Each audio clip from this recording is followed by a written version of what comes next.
Welcome to our video on the area of an equilateral triangle. We are going to simplify the math so there are no myths left to uncover. Check this out! Watch me rotate this equilateral triangle. It looks exactly the same after every turn. That's the beauty of symmetry. Pretty cool, huh?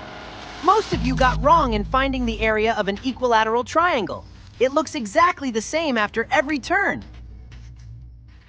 I can teach you.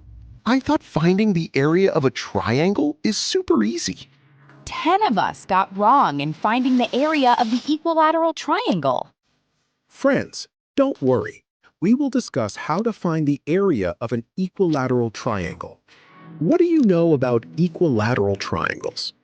A key characteristic is that all internal angles are exactly 60 degrees. Furthermore, an equilateral triangle has equal sides and equal angles, which is the magic behind its properties. All sides are equal and all angles are equal. Do you remember the formula for finding the area of any triangle? Simple. 1/2 times base times height is the formula.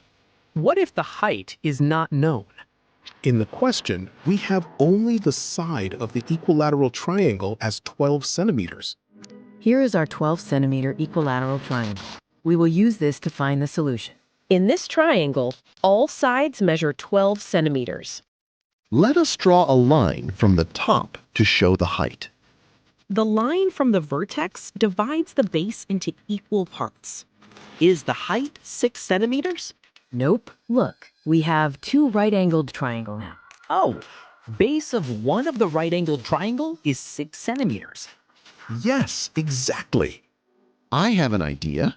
We have to use the Pythagorean theorem for finding the height of the right-angled triangle. Excellent. Yes. Using the formula 12 squared minus 6 squared equals height squared, we calculate 144 minus 36, which is 108. Therefore, the height is the square root of 108.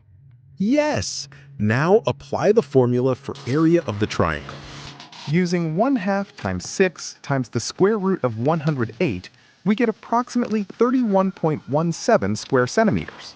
Area of this equilateral triangle is 31.17 centimeters squared. I got this answer, but I'm marked wrong. You have to multiply that by 2. You have to multiply that by 2.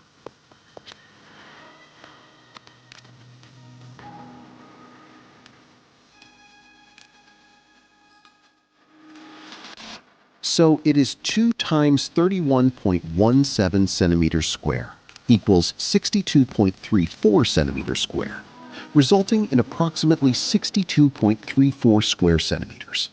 We now understood. Hello there, math friends! Want to make learning mathematics super fun and easy? Then make sure to like this video and share it, and hit that subscribe button to Animated Maths for All. You rock! You rock! Thank you for joining this video. We hope you now feel more confident in your geometry skills.